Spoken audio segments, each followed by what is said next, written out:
All right, guys, Tuesday the 13th, and this morning we got the CPI report, and the market did the unthinkable, the unimaginable, the forbidden, and we actually pulled back.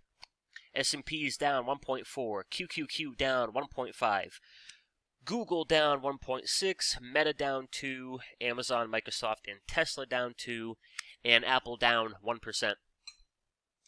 So now the question is, where do we go from here? Do we jump in and buy calls? Are we getting short? And first things first, has anything really changed? Got the big three score here for the indices. And as far as your bigger time frames, nothing changed at all. The S&Ps and the QQQ, they get a perfect 10 out of 10 from the monthly chart down to the daily chart. IWM not too bad, the Dow not too bad, and the RSP not too bad. So nothing changes on your bigger time frames. Where we do have a few issues are across those lower time frames.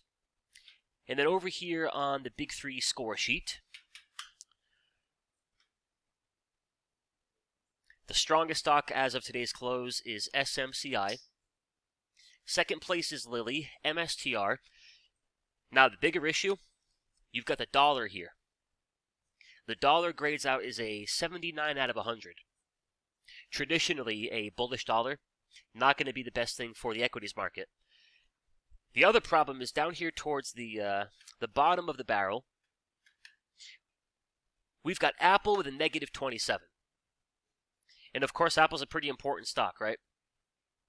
Big boy tech stock, very heavily weighted. And Apple looking as crappy as it looks on its own, potentially not a great thing for the market. We've got these daily sell signals.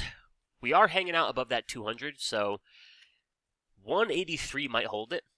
But then we do have this big bad 4-hour squeeze. If that fires short, they're probably going to take it under that daily 200. And I'd imagine not the greatest thing for the market. So Apple looks pretty crappy, the dollar looking pretty good. And then as far as the indices go, like I said, on the S&Ps, whenever you're looking to buy the pullback, it's a matter of what am I pulling back into? Structure-wise, momentum-wise, and the daily chart's still perfect. Cranking out that 10 out of 10. Even though it might be perfect, you don't want to blindly jump in and buy those calls. The problems for now, they're on those lower time frames. And the hourly chart here, we did finish today with an hourly sell signal. So for those of you that follow along, this is only the third time since October 30th that we got an hourly sell signal. So here's my thinking into tomorrow, Thursday, and Friday. If they can't cancel out the hourly sell signal, I think there's room for a little bit lower, potentially down towards that 4,900. Now, you do have your daily 21 a little bit higher. The daily 21 is 49.10. I think if we get all the way down there, we're probably going to test that big sexy number at 4,900. So the key for the rest of the week and into next week, all about your lower time frames. You can have the perfect monthly chart, the perfect weekly chart, and the perfect daily chart, which we have in both the S&Ps and the QQQ.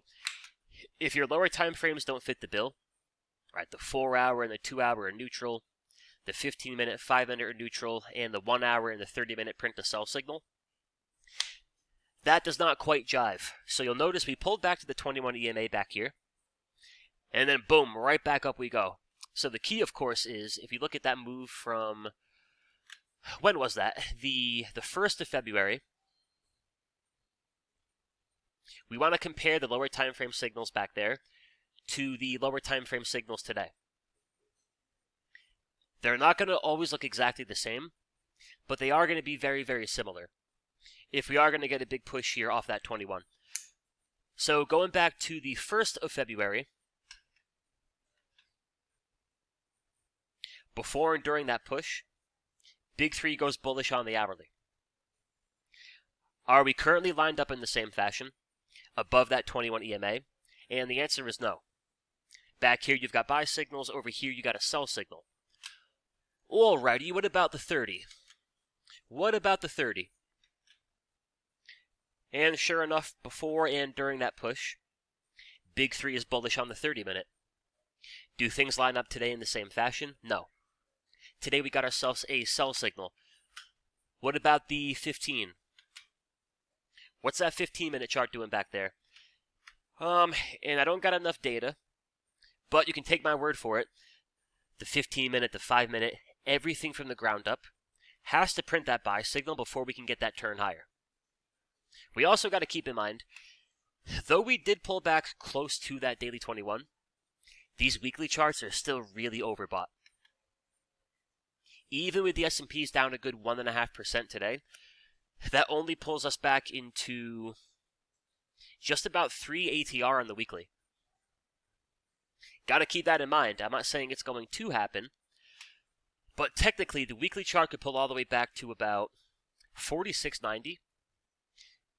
It's still going to be a 10 out of 10. So the point I'm trying to make is, even though the bigger time frames look really good, you need that multi-time frame alignment. You can have the perfect daily squeeze, the perfect weekly squeeze. If you got a 30-minute hourly sell signal, you got a little bit too much tug of war going on between your bigger time frames and your lower time frames.